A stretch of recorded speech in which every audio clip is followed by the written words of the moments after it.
May I come in, sir? Come. Good afternoon, sir. Good afternoon. Have a seat, Gagan. Thank you, sir. So, Gagan, you are from Savai Madhopur, Rajasthan? Yes, sir. अच्छा। और आपने गणित आपका Yes, जो sir, है yes, sir. Optional है और civil engineering आपने जो है ग्रेजुएशन किया है IIT BHU से। Yes, sir. इसके अलावा आपने एमटेक की डिग्री भी हासिल करी है Yes, sir. और आपको गाने का शौक़ है, Yes, sir. पद गाते हैं Yes, sir. और कन्हैया Yes, sir. कृष्ण के गाने जो है Yes, sir. सर ये वो सर गाने का नाम है सर कन्हैया की। कन्हैया नाम Yes, है। कन्हैया कृष्ण से नहीं संबंधित। नहीं सर। तो सबसे पहले मैं आपसे ये पूछना चाहूँगा कि नेशनल मैथमेटिक्स डे किसको कहा जाता है, कब मनाया जाता है? सर 22 दिसंबर को श्रीनिवास रामानुजम जी के जन्मदिन के उपलक्ष्य में राष्ट्रीय मैथमेटिक्स डे मनाया जाता है। मैथमेटिक्स के किस क्षेत्र में रामानुजम जी ने काम किया था? सर जो रामानुजम जी ने मैथमेटिक्स के अंतर्गत infinite series, mock theta function और इसके साथ साथ जो numbers theory, continued function, equations and identity, ये सारी चीज़ मैथमेटिक्स में दी थी। तो मैथमेटिक्स के अंदर मैं आपसे एक बड़ा सिंपल सी बात पूछना चाहता हूँ। त्रिकोणमिति का अगर आपसे परिभाषा पूछूंगा तो आप क्या परिभाषा देंगे?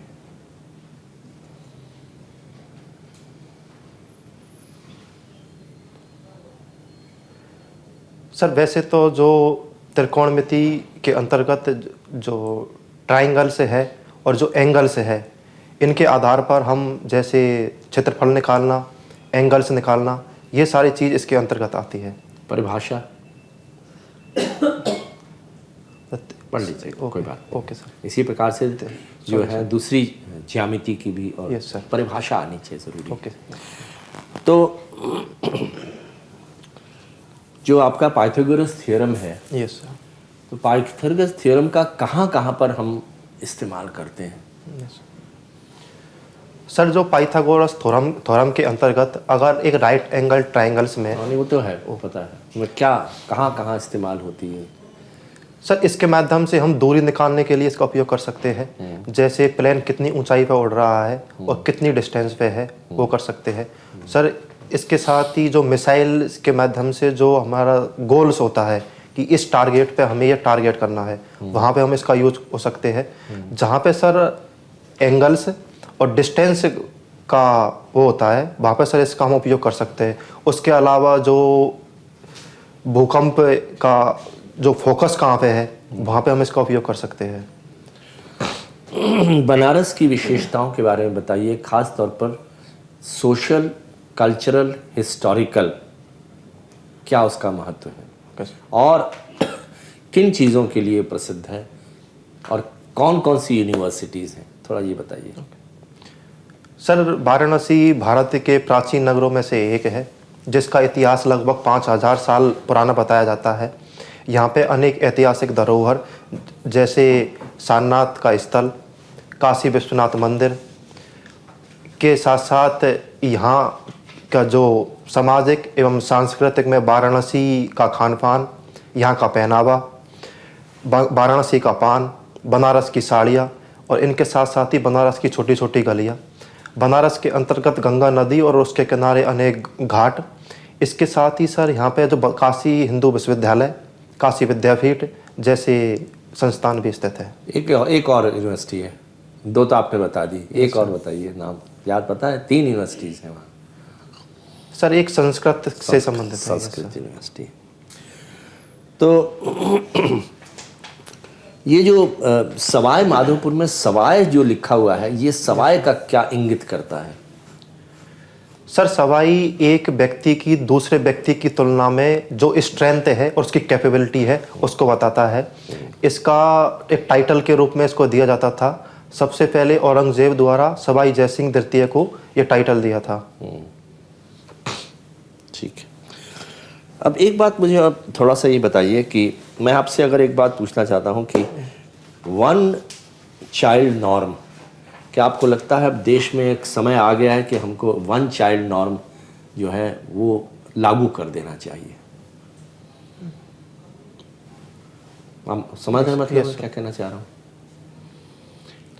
देश का प्रोडक्शन जो है कितना ही करते चले जाइए, पॉपुलेशन बढ़ती चली जा रही है, तो क्या आपको लगता नहीं है कि कुछ चीज़ें अब हमको कुछ बड़े ही कड़े फैसले लेने पड़ेंगे, जैसे वन चाइल्ड नॉर्म या ऑर्गन डोनेशन कंपलसरी करना? आपके क्या विचार हैं? सर, इस संबंध में मेरी राय थोड़ी अलग है, क्योंकि वर्तमान में जो भारत की पॉपुलेशन है उसमें हमने जो TFR टोटल फर्टिलिटी रेट है उसकी जो रिप्लेसमेंट लेवल है उससे हम आ गए हैं, 2.0 हो गई है। और सर जैसे जो दूसरे देश है वन चाइल्ड पॉलिसी के संबंध में उनका एक्सपीरियंस भी इतना अच्छा नहीं रहा है। जैसे चाइना, अभी उन्होंने 3 चाइल्ड को भी वो प्रमोट कर रहे हैं। भारत में वर्तमान में अपना जो डेमोग्राफिक डिविडेंड्स है उसको बनाए रखने के लिए और उसको अधिक बढ़ाने के लिए हमें जो जनसंख्या नियंत्रण की बजाय जनसंख्या इन्वेस्टमेंट करने की ज़रूरत है। जैसे उनका शिक्षा है, स्वास्थ्य है, महिलाओं के लिए रोजगार है और उनके अंतर्गत जागरूकता है। डेमोग्राफिक डिविडेंड से क्या फ़ायदा होगा? जब हम जॉब ही नहीं दे सकेंगे तो और ज़्यादा कन्फ्यूजन होगा, क्राइम और बढ़ेगा। तो हम ये बार बार जो कहते हैं ना डेमोग्राफिक डिविडेंड है, यंग पॉपुलेशन है, वो यंग पॉपुलेशन कन्फ्यूज्ड होगी, तो इससे बढ़ाने से क्या फ़ायदा? नहीं, ये बात तो सर बिल्कुल सही है कि जो डेमोग्राफी को जब हम रोजगार या फिर शिक्षा या फिर स्किल नहीं दे पाएंगे तो डेमोग्राफिक डिजास्टर के रूप में परिवर्तन हो सकता है। लेकिन सर सरकार के द्वारा काफ़ी प्रयास किए जा रहे हैं कि उनको हम स्किल प्रदान करें, वो खुद का रोजगार खड़ा करे, ताकि वो एक रोजगार लेने वाले की बजाय एक रोजगार देने वाले बने, जिससे देश का आर्थिक विकास भी होगा और वैश्विक स्तर पर जो हम एक विकसित भारत का सपना देखते हैं वो एक स्किल और जो यूथ के माध्यम से ही हम प्रदान कर सकते हैं। ठीक है, धन्यवाद। Gagan Singh ji, yes sir. Mathematics Yes, आपने ऑप्ट किया है, वैसे आप सिविल इंजीनियर हैं। Yes sir. तो मैथमेटिक्स का, गणित का हमारे पब्लिक पॉलिसी को बनाने में क्या मदद है होती है? यस योगदान क्या रहता है? सर, गवर्नमेंट की जो पॉलिसी और प्रोग्राम है उनको बनाने में हम अलग अलग स्तर पर इसका उपयोग कर सकते हैं। जैसे सर प्रिडिक्टिव एनालिसिस हम कर सकते हैं कि क्राइम का डिटेंशन, प्रिवेंशन, इनको रोकने के लिए जो डेटा है उसके माध्यम से हम बना सकते हैं। बजटिंग एंड फाइनेंसिंग में हम रिसोर्स का कैसे ऑप्टिमम तरीके से यूटिलाइजेशन कर सकते हैं, यहाँ हो सकता है। उसके लिए आपको डेटा भी तो चाहिए ना, data yes sir. Yes sir. Data आप कैसे कलेक्ट करते हैं? सर, अलग अलग सोर्सों के माध्यम से जो डेटा है उसको कलेक्ट करने के बाद उसको एनालिसिस करते हैं और एनालिसिस करने के बाद हम प्रिडिक्टिव मॉडलिंग के माध्यम से ये प्रोबेबिलिटी का पता लगा सकते हैं कि कहाँ पे कोई घटना हो सकती है, कहाँ पे क्राइम हो सकता है। तो उसके माध्यम से हम जो एविडेंस बेस्ड पॉलिसी इसके द्वारा बना सकते हैं। अच्छा, तो डेटा कलेक्शन कौन करता है? मतलब ये सेंसस नहीं है, डेटा कलेक्शन है, सर्वे किया जाता है ना? Yes sir. तो सर, डेटा कलेक्शन अलग अलग संस्था करती है। जैसे क्राइम के संबंध में national crime NCRB, national crime research bureau है, और जो सामाजिक आर्थिक डेटा का NSO के द्वारा एकत्रित किया जाता है। उसके अलावा जैसे एग्रीकल्चर के संबंध में जो डेटा है वो कृषि मंत्रालय करता है। कृषि मंत्रालय, अच्छा चलिए, जो भी है। ये बताइए कि नेशनल इमरजेंसी लगाई गई थी यस सर। भारत पे, कब लगाई थी? सर 1975 में लगाई गई थी। 1975 में। आप उस टाइम पैदा नहीं हुए थे? नहीं सर। तो इसमें क्या अब आपको मालूम है क्यों लगाई गई थी ये? जी सर। सर, उस टाइम पे जो हमारे आर्टिकल 352 के अंतर्गत जो प्रावधान थे आंतरिक उपद्रव, तो उसको रोकने के लिए इमरजेंसी लगाई गई थी। हालांकि सर ये गलत था, लोगों के जो मूलभूत अधिकार थे और जो अभिव्यक्ति की स्वतंत्रता थी, इसके द्वारा उनको दबाया गया था। इसमें प्रोसीजर फॉलो नहीं किया गया, ऐसा यस सर मानना है कि जो भी रिजीम था उस समय, मिसेस गांधी है जो भी है, उन्होंने प्रोसीजर फॉलो नहीं किया था इसमें। तो अब क्या कोई ऐसा हमारे स्टेप्स लिए गए हैं जिससे कि ऐसी चीज़ दोबारा ना हो? जी सर। सर, जो 44वां संविधान संशोधन था उसके अंतर्गत इसमें अनेक स्टेप लिए गए हैं। जैसे आंतरिक उपद्रव शब्द को अभी वहाँ से हटा दिया गया है। इसके साथ ही सर कैबिनेट की सलाह के बिना प्रधानमंत्री राष्ट्रपति को इमरजेंसी लगाने की रिकमेंडेशन नहीं कर सकता है। और क्या है लेजिस्लेटिव स्टेप्स? Yes sir. हाँ सर उसके अलावा जैसे इमरजेंसी लगाने के 1 महीने के बाद लोकसभा और राज्यसभा से इसे विशेष बहुमत के माध्यम से पारित करने की आवश्यकता है। अगर दोनों सदनों से पारित नहीं हो पाता है तो इमरजेंसी समाप्त हो जाती है। Preventive steps. जी सर। ठीक है। अच्छा ये बताइए कि रोहिंग्या, कहीं मैंने पढ़ा था कि रोहिंग्या जो है वो राजस्थान में भी बस गए हैं, वो भी एक थ्रेट बन गए हैं क्योंकि बॉर्डरिंग स्टेट है राजस्थान पाकिस्तान के साथ। तो उनके लिए क्या कर रही है सरकार? वहाँ की सरकार उनके लिए कुछ कर रही है उनको कंट्रोल में करने के लिए? सर इस संबंध में मुझे ये जानकारी तो नहीं है कि रोहिंग्या राजस्थान में बस गए हैं। लेकिन सर रोहिंग्याओं के द्वारा हमारी जो आंतरिक सुरक्षा है उसको खतरा है और भारत सरकार का इस संबंध में क्लियर स्टैंड रहा है कि जो रोहिंग्या बाहर से आए हैं उनको हम आइडेंटिफाई करेंगे, डिटेंशन सेंटर में उनको डालेंगे और उनका जो मूल देश है म्यांमार, वहाँ पे उनको हम फिर भेजेंगे। इसके लिए सरकार के द्वारा अलग अलग जो डिटेंशन सेंटर वो बनाए गए हैं। उनको अगर इनको हमारी सरकार क्या इनको क्या स्टेटस दिया गया है? ये रिफ्यूजी माने जाते हैं या क्या माना जाता है इनको? नहीं सर, हमने इनको रेफ्यूजी का स्टेटस नहीं दिया है। हमने इनको अभी घुसपैठ ये माना है जो हमारी आंतरिक सुरक्षा को खतरा उत्पन्न कर सकते हैं। बिल्कुल ठीक है। अच्छा आप जेंडर इक्वलिटी में विश्वास करते हैं? जी सर। तो ये बताइए कि इतनी दशा स्त्रियों की आप राजस्थान में खराब क्यों है? सर इसके अलग अलग कारण हैं।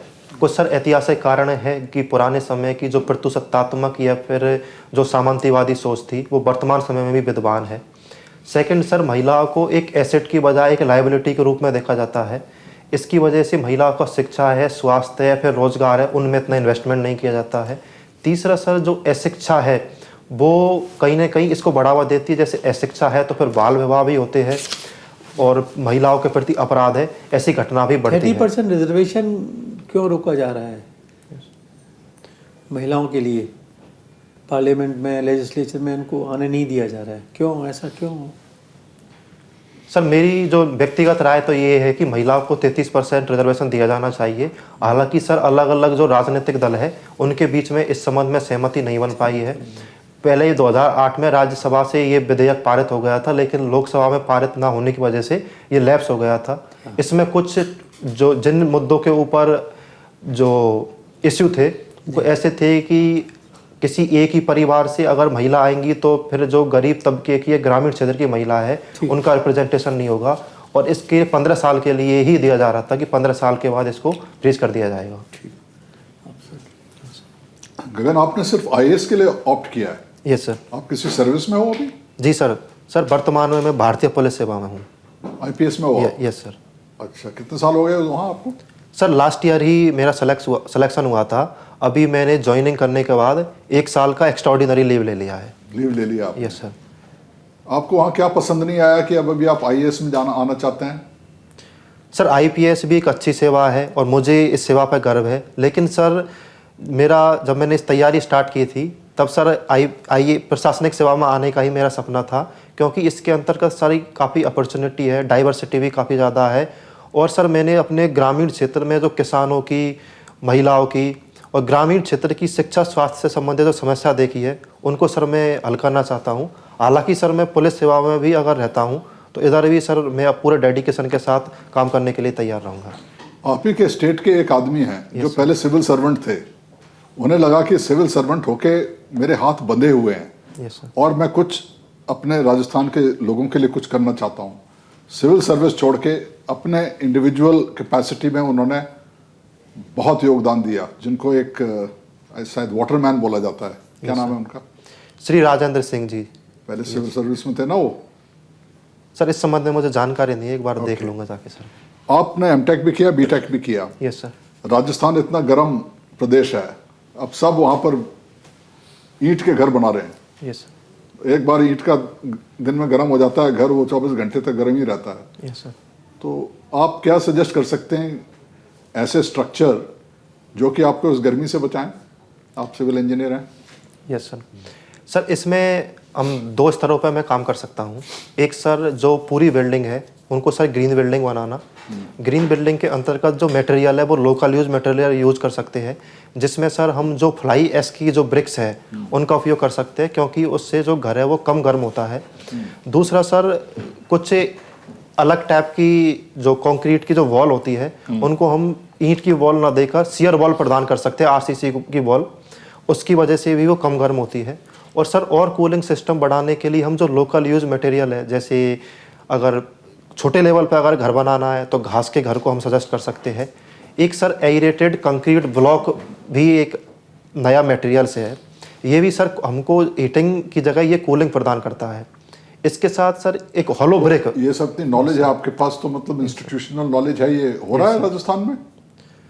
सर जैसे अभी जो नई बिल्डिंग्स बनाई जा रही है, जैसे आईआईटी जोधपुर की जो नई संस्था बनी है, उसमें सर इस प्रकार के जो मटेरियल्स है उनका उपयोग किया जा रहा है। हालांकि सर एक बड़े लेवल पर जो स्थानीय या फिर शहरी क्षेत्रों में इन सब का प्रयोग नहीं हो रहा है। ओके, आपके हिसाब से 3D और 4D प्रिंटिंग से घर बन सकते हैं?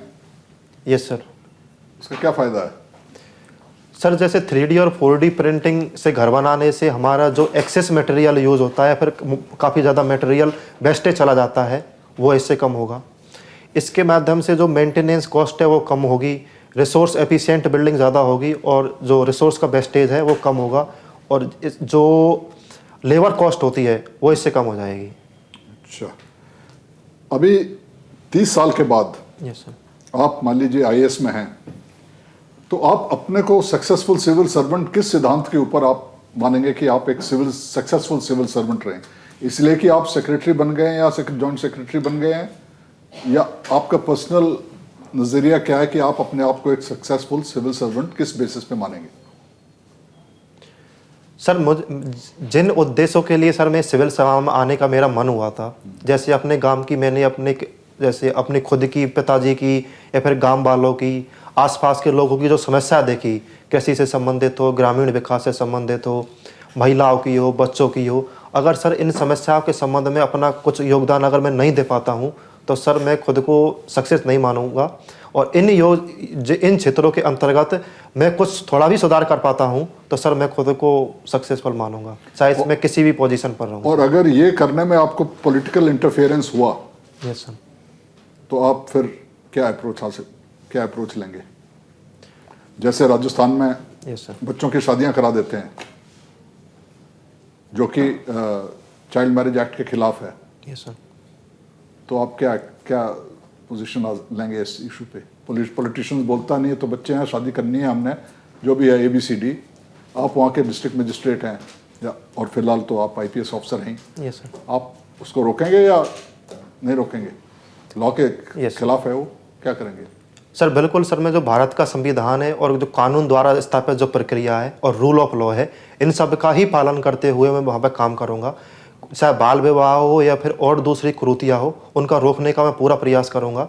इसके साथ ही सर कोई भी मेरा ऊपर राजनीतिक दबाव रहता है फिर ना रहता है, उनको सर मैं नज़रअंदाज करते हुए जो उनके विकास के लिए मैं क्या कर सकता हूँ, उन सारे क्षेत्रों में मैं काम करूँगा। इसके अंतर्गत जैसे सर बाल विवाह को रोकने के लिए हम ग्रामीण स्तर पे सरपंच है, वार्ड पंच है, आंगनवाड़ी कार्यकर्ता है, उन सब के माध्यम से हम रियल टाइम पे इनपुट ले सकते हैं। गांव में लोगों को शिक्षित कर सकते हैं, वहाँ पर जागरूकता पैदा कर सकते हैं नुक्कड़ नाटक के माध्यम से, स्कूलों के माध्यम से, कि अगर आप लड़कियों को पढ़ाओगे तो फिर इनका जो भविष्य है वो और बेहतर होगा। इसमें सर हम सोशल मीडिया और कुछ इनोवेटिव स्टेप ले सकते हैं। जैसे सर राजस्थान के एक ज़िले के अंतर्गत विवाह होने पर जो इनविटेशन कार्ड बनते थे उन पर डेट ऑफ बर्थ अनिवार्य कर दिया था। इसकी वजह से वहाँ पर जो बाल विवाह थे लगभग पूरे ख़त्म हो गए थे।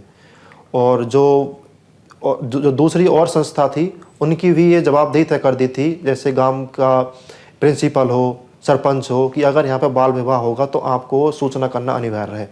तो ऐसी सर इनोवेटिव स्टेप अगर हम लेते हैं तो सर राजनीतिक भी इन चीज़ों में सहयोग करते हैं फिर। Okay, thank you. Yes Gagan, yes sir. पिछले साल भी आप आए थे अन अकेडमी के उसके लिए? नहीं सर, लास्ट ईयर तो सर नहीं आया था। अच्छा, कोई नहीं। मेरा आपसे प्रश्न ये है कि यस हमारा जो भारतीय संविधान है Yes, sir. वो एक गतिशील प्रपत्र है, मतलब डायनेमिक डॉक्यूमेंट है। क्या आप इस मत से सहमत हैं? जी सर मैं बिल्कुल सहमत हूँ, क्योंकि हमने ये संविधान में अभी तक 105 संशोधन कर दिए हैं और समय की आवश्यकता परिस्थितियों के अनुरूप हमने संविधान में कुछ संशोधन भी किए हैं, कुछ उसके अंतर्गत हमने हटाया भी है और कुछ उसमें हमने ऐड भी किया है। तो एक जीवंत दस्तावेज सर बना हुआ है। ओके।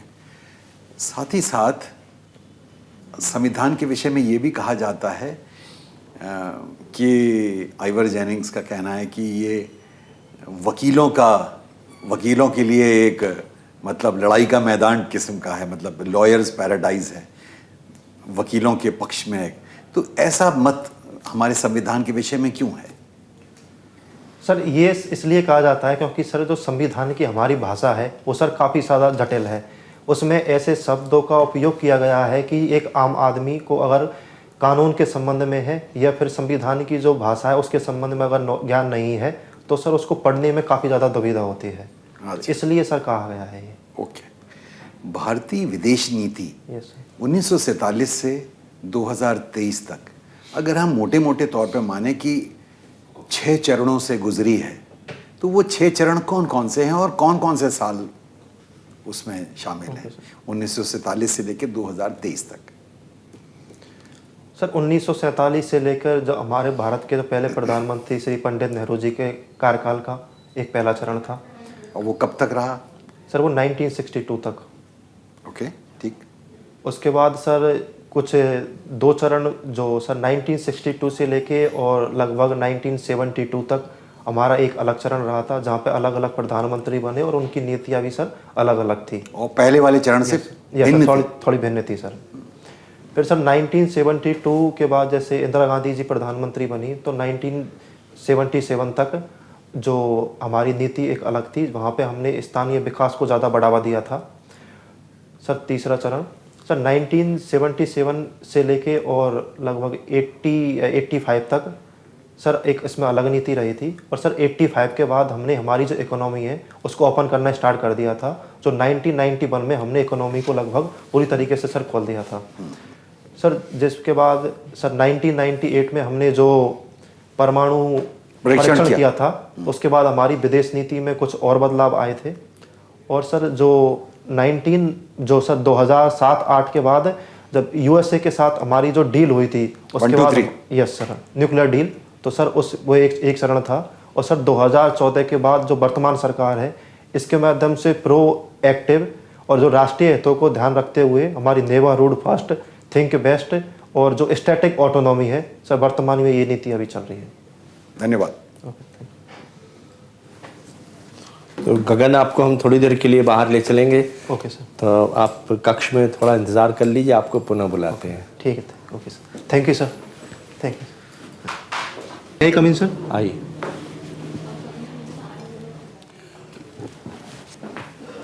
बैठिए Gagan. Thank you sir. Gagan, आपका इंटरव्यू साक्षात्कार किस दिन है? सर 17 फरवरी।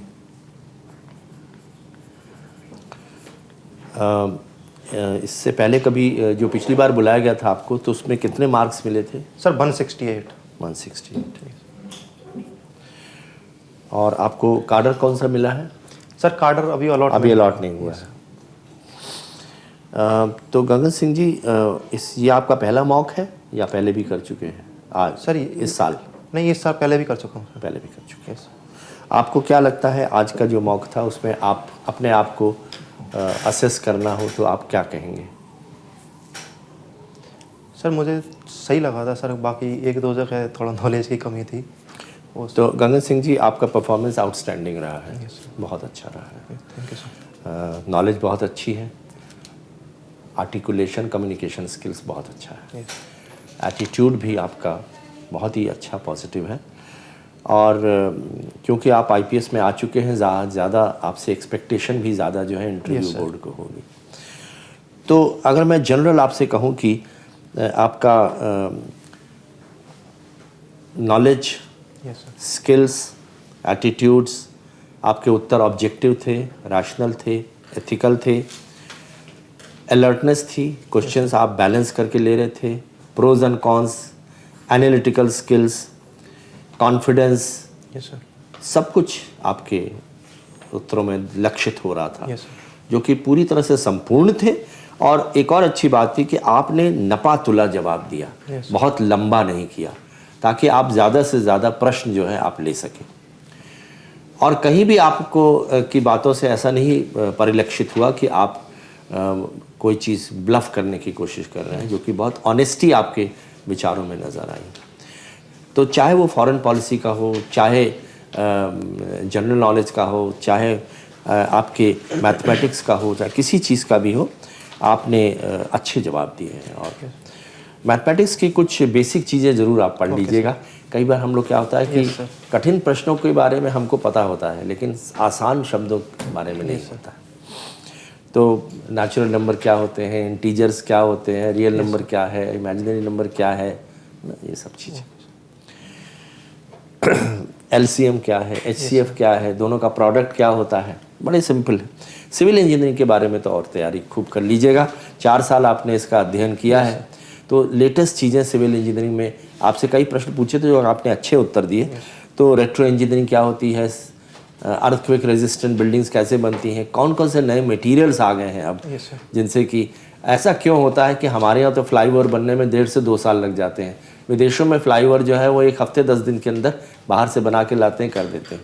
तो सिविल इंजीनियरिंग के अंदर क्या आमूल परिवर्तन लाने की आवश्यकता है। फिर जब हम सिविल इंजीनियरिंग की बात करते हैं तो प्रोजेक्ट मैनेजमेंट क्या होता है, उसकी स्टेजेस क्या होती हैं, पर्ट सीपीएम क्या होता है, मैनहोल कवर्स राउंड क्यों होते हैं, स्क्वायर क्यों नहीं होते हैं, ऐसे ऐसे प्रश्न भी जो कई बार जो है पूछ ले जाते हैं। रेडी मिक्स कंक्रीट क्या है, पोर्टलैंड सीमेंट क्या है, पोज़ोलाना सीमेंट क्या है, लाइम की क्यों आवश्यकता पड़ जाती है। तो ये सिविल इंजीनियरिंग थोड़ा सा अच्छा पढ़ लीजिएगा। और ये भी पूछते हैं कई बार कि जो वर्ल्ड की पुराने समय से लेकर आज तक ऐसी बिल्डिंगों के कुछ नाम बताइए जो कि मार्वल कहा जा सकता है सिविल इंजीनियरिंग की। तो चाहे वो आपकी चाइना की दीवार हो, चाहे वो बुर्ज खलीफा हो, चाहे ताजमहल हो, तो कुछ इसके अंदर ऐसी बातें भी पूछी जाती हैं। फिर राजस्थान के बारे में, सवाई माधोपुर के बारे में आपने उत्तर जो दिया बिल्कुल सही उत्तर दिया। तो राजस्थान के बारे में आप अच्छी तरह से, चूँकि आप वहाँ के निवासी भी हैं, तो आपको जानकारी होनी ही चाहिए कि राजस्थान का मेन क्रॉप्स कौन सी हैं एग्रीकल्चर की, पानी की क्या स्थिति है, underground water, canal water, power की क्या सिचुएशन है, टूरिज़्म पोटेंशियल क्या है, महिलाओं की स्थिति क्या है, फूड हैबिट्स क्या है, परिधान क्या है, इंफ्रास्ट्रक्चर कैसा है, इंडस्ट्रियल पॉलिसी कैसी है, स्ट्रैटेजिक महत्व इसका क्या है, पाकिस्तान के बॉर्डर के कारण क्या चैलेंजेस हैं, रेगिस्तान जो फैलता चला जा रहा है उसको कैसे रोका जा सकता है, रेगिस्तान की परिभाषा क्या होती है, ये भी तक कई बार पूछ लेते हैं। इतना रेनफॉल होता है तो उससे कम तब उसको रेगिस्तान कहा जाता है। विश्व में और कौन कौन से रेगिस्तान हैं, पोखरण एक्सप्लोजन के बारे में, उनका जो ऑपरेशन था उसका नाम क्या दिया गया था। तो ऐसे चीज़ें राजस्थान के बारे में तैयार कर लीजिएगा।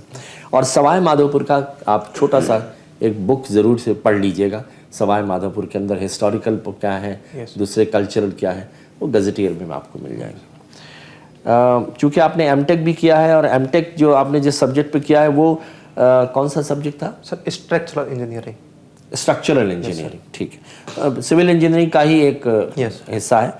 तो एक बिल्डिंग को बनाने के लिए स्ट्रक्चरल इंजीनियर का क्या योगदान होता है ना, ये सब चीज़ें भी इस तरह की पूछी जा सकती हैं। स्ट्रक्चरल इंजीनियरिंग में क्या नए आयाम स्थापित हुए हैं। और फिर आपने जो सॉन्ग्स हैं, कन्हैया सॉन्ग्स के बारे में आपसे कुछ बातें पूछ सकती थी, उसके बारे में आप तैयारी अच्छी कर ही लेंगे। और पदों को गाने के हो सकता है कई बार आपसे किसी पद को गाने के लिए भी कहा जाए। तो ये तो हो गई आपके डैफ की बातें।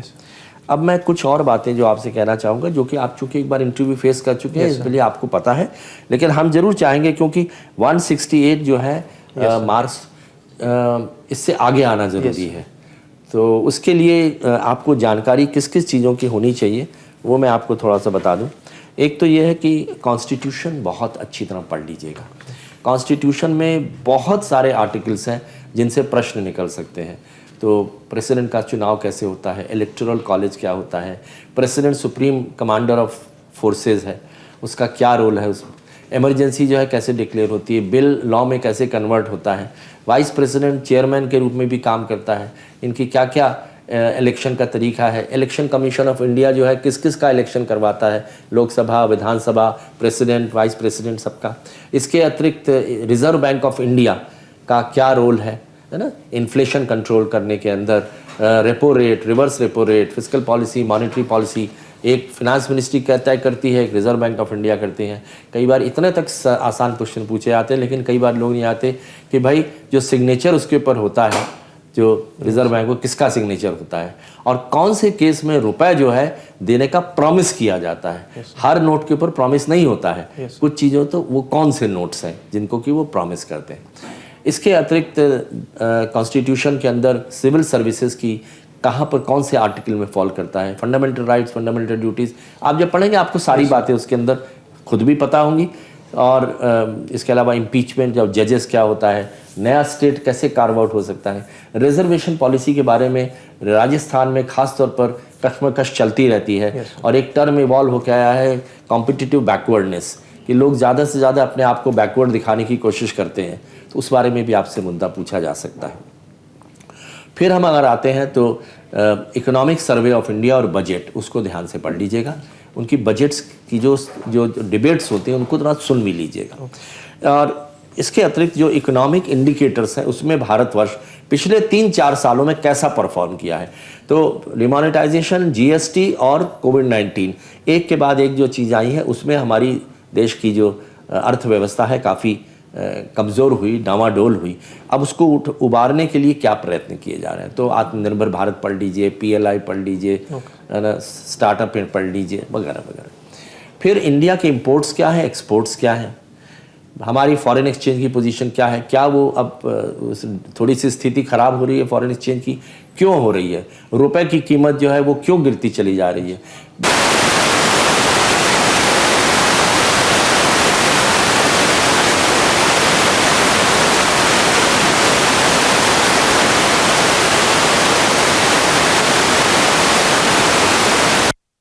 इसके अतिरिक्त प्राइवेटाइजेशन ऑफ PSUs वो पढ़ लीजिएगा, PPP मॉडल पढ़ लीजिएगा, नीति आयोग को एक बार खोल के देख लीजिएगा उसकी वेबसाइट को। देश की विदेश नीति, एक प्रश्न पूछा भी गया था आपसे, तो देश की विदेश नीति कैसे बदलती आई है पिछले जो उसके अंदर मुख्य समय ऐसे आए हैं जिसमें कुछ न कुछ बदलाव आया है। और आज के समय में विदेश नीति जो है हमारे किस स्तंभों पर टिकी हुई है, क्या ये पहले से बेहतर है या विपरीत है, इस बारे में कंट्रोवर्शियल क्वेश्चन है, लेकिन आपको बैलेंस करके जवाब देना होगा। इसी प्रकार से देश की संबंध अपने पड़ोसी राष्ट्रों के साथ वो, और जो बड़े राष्ट्र हैं चाइना और USSR, कैसे बदलती आई है हमारी विदेश नीति उनके साथ। जो इस समय भी डिस्प्यूट्स चल रहे हैं पाकिस्तान के साथ, चाइना के साथ, इस बारे में पढ़ लीजिएगा। रशिया यूक्रेन वॉर के बीच में मध्यस्थता करनी हो तो कैसे मध्यस्थता की जा सकती है। Millennium development goals, sustainable development goals, उसको अच्छी तरह से पढ़ लीजिएगा।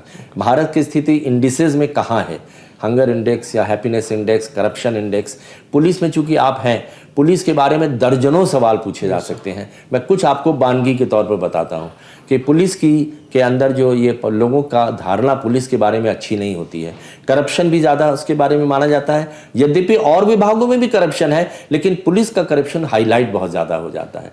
आप पुलिस को जनता के नज़दीक लाने की कैसे कोशिश करेंगे कि लोगों को डर ना हो। जैसे कि इंग्लैंड के अंदर या सिंगापुर के अंदर पुलिस को मित्र समझा जाता है, तो आप क्या प्रबंध इसके अंदर कर सकते हैं। इन्वेस्टिगेशन और लॉ एंड ऑर्डर दो मुख्य चीज़ें हैं पुलिस की, तो इन्वेस्टिगेशन क्यों हमारा कमज़ोर होता है, उसको इम्प्रूव करने के लिए क्या किया जा सकता है। तो उसके अंदर फोरेंसिक साइंस और टेक्नोलॉजी का इस्तेमाल कैसे करना है। फिर बहुत सी चीज़ें होस्टाइल विटनेसेस के बारे में, MLR के बारे में, ये सब चीज़ें भी जो है आपसे जो पुलिस से संबंधित है। पुलिस की ट्रेनिंग जो है उसमें क्या आमूलचूल परिवर्तन लाने की आवश्यकता है, रिक्रूटमेंट में क्या प्रोसीजर होना चाहिए। पुलिस के बारे में जब बात करेंगे तो CAPF और CRPF की बात भी अपने आप आ जाती है, उस बारे में भी थोड़ा पढ़ लीजिएगा कौन कौन सी हमारी फोर्सेस हैं।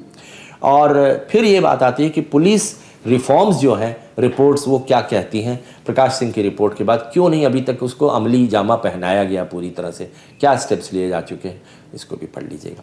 और फिर इसके अतिरिक्त आप जो है ये पूछा जा सकता है कि पुलिस कमिश्नरी मॉडल और एसपी मॉडल, ये में से कौन सा बेहतर आपको लगता है? तो इस बारे में भी लोगों की अच्छे, तो उस बारे में आप यही कहेंगे कि मेट्रोपॉलिटन सिटीज़ के अंदर ये करना शायद संभव है, लेकिन बाकी में कन्वेंशनल मॉडल ही उसने अच्छा रिजल्ट हमारे यहाँ दिया हुआ है। फिर आती है दूसरी बातें कुछ, तो गुड गवर्नेंस प्रिंसिपल और ई गवर्नेंस, इसको पढ़ लीजिएगा, और कॉरपोरेट गवर्नेंस और एथिक्स ये कर लीजिएगा। इसके अतिरिक्त सिविल सर्वेंट के लिए कौन कौन से गुण होने आवश्यक हैं, कौन कौन सी वैल्यू सिस्टम होनी चाहिए, क्यों होनी चाहिए, उनकी क्या सिग्निफिकेंस है, इस बारे में। फिर हम आखिर में आते हैं तो पंचायती राज सिस्टम का क्या महत्व है, 73rd 74th अमेंडमेंट, इससे विकास की हमारी जो दिशा है और उसकी जो गति है वो ग्रामीण इलाकों में कैसे बदली, कैसे लाइफ बदली। फंड्स, फंक्शन, फंक्शनरीज और फ्रीडम जो इसने जो दी है गांव के अंदर, जिला परिषद क्या होता है, पंचायत ब्लॉक क्या होता है और पंचायत क्या होती है। तो ये मुख्य रूप से जो है जो मैंने आपको कहना चाह रहा था। और आपका जैसे मैंने कहा कि परफॉर्मेंस आज के इंटरव्यू में बहुत अच्छा रहा है। आपने कुछ पूछना हो तो आप पूछ सकते हैं सर। जैसे मतलब एक क्वेश्चन पे सर हमेशा रहता है कि आईपीएस से तुम्हें आईएएस क्यों बनना है? हाँ, तो आप ये कहेंगे कि आईपीएस भी बहुत महत्वपूर्ण सर्विस है, लेकिन डाइवर्सिटी जो है जो आईएएस में मिलती है वो आईपीएस में नहीं मिल पाती है। आईपीएस में एक विशेष चीज़ की तरफ हमको चलना होता है जिसमें इन्वेस्टिगेशन, लॉ एंड ऑर्डर, यही ज़्यादातर चीज़ होती हैं। यहाँ पर आपके पास एग्रीकल्चर के बारे में भी आप पढ़ सकते हैं, फॉरेस्ट के बारे में भी एक्सपीरियंस मिल सकता है, ट्रांसपोर्ट का भी, सोशल डाइवर्सिटी नंबर 1। नंबर 2 कि आप जो है विकास की गति में अपना योगदान दे सकते हैं, क्योंकि विकास जो है वो बेसिकली आईएएस के द्वारा होता है। आईपीएस जो है उनका काम मोस्टली रेगुलेटरी होता है। तो यहाँ पर हम विकास और आम नागरिक के जीवन को प्रभावित करने की क्षमता जो है वो आईएएस के अंदर होती है, क्योंकि उसकी सर्विस ही ऐसी है कि अब रेगुलेटरी फंक्शन कम होता जा रहा है, आईएएस का डेवलपमेंटल फंक्शन हो रहा है। और आप ये भी कह सकते हैं कि जो आईएएस अधिकारी होता है खासतौर पर जिले के स्तर पर, उसको 5 मुख्य भूमिकाएं निभानी पड़ती हैं। रेवेन्यू फंक्शन, दूसरा लॉ एंड ऑर्डर फंक्शन, तीसरा डेवलपमेंटल फंक्शन, चौथा रेगुलेटरी फंक्शन और 5वां इलेक्शन, जो कि कहीं और नहीं मिलती है। फिर महिलाओं, बच्चों, senior citizens, scheduled caste, scheduled tribes, handicapped, backward, इनके जीवन यापन में सुधार लाने की, इनका जीवन ऊंचा करने का जो अवसर मिलेगा वो ऐसा होगा जो कि शायद दूसरी सर्विस में नहीं मिल पाएगा। और कुछ नया करने का इसमें स्कोप है, क्रिएटिविटी का। ये आंसर है इसका। सर एक उसमें सर कमिश्नरेट सिस्टम और एसपी सिस्टम में भी सर एक मुझे ये डाउट रहता है। सिस्टम जो है सर कुछ सर जैसे कमिश्नरेट सिस्टम इतना अच्छा है, इसमें लॉ एंड ऑर्डर अच्छे से हो सकता है, तो सर इसको सारे जिलों में हम क्यों नहीं लागू कर सकते? हाँ, उसका ऐसा है कि पहली बात तो ये है कि आज भी जो आम नागरिक है वो राइट ऑफ अपील जो लास्ट में होता है वो एक सिविल अफसर के पास जाना चाहता है, क्योंकि डरता है ना पुलिस से। इमेज पुलिस की थोड़ी सी रेगुलेटरी है। तो अगर किसी कोई राइट ऑफ अपील होना है तो वहाँ पर डिस्ट्रिक्ट मजिस्ट्रेट या कलेक्टर होता है। पुलिस अपना काम, पुलिस को वो फंक्शंस हम दे सकते हैं, लेकिन ये मेट्रोपॉलिटन के अंदर ज़्यादा आवश्यक है, क्योंकि गांव जो है वो गांव के अंदर दूसरे किस्म की समस्याएं होती हैं जो एक अकेला पुलिस अधिकारी नहीं समझ सकता है। तो हमें डिस्ट्रिक्ट मजिस्ट्रेट का मॉडल भी रखना पड़ेगा। और अगर कभी कोई कंप्लेंट पुलिस के पास के खिलाफ आती है तो कोई वहाँ पर ऐसा तो होना चाहिए अधिकारी ना जिसके पास वो जा सके। अगर पुलिस कमिश्नरी मॉडल पूरे में कर दिया जाए तो डिस्ट्रिक्ट मजिस्ट्रेट का तो अस्तित्व खत्म हो गया, फिर किसके पास अपील में जाएंगे? तो इसलिए ज़रूरी है चेक्स एंड बैलेंस रखना बहुत आवश्यक होता है। टाउन की पुलिसिंग एक दूसरी चीज़ है, लेकिन पूरे ज़िले की जब हम बात करते हैं वहाँ पर एक हायरार्की जो है होनी आवश्यक है। ये इसमें मैं ये नहीं कहता कि आईएएस बेहतर है या आईपीएस बेहतर है, लेकिन एक सिस्टम है जिसके अंदर हर एक को ये होना चाहिए कि वो बिना किसी खौफ के, डर के एक जिलाधिकारी के पास जाकर अपनी बात जो है कह सकता है। ये है इसका। Thank you sir. और कोई बात पूछनी हो तो? आप बहुत अच्छा परफॉर्मेंस करेंगे और आशा करते हैं कि आप जो है इतने अच्छे नंबर लेकर आएँ कि इस बार आपका चयन जो है भारतीय प्रशासनिक सेवा में हो सके। Thank you sir. इसी कामना के साथ आपको शुभकामनाएं। Thank you sir. Thank you.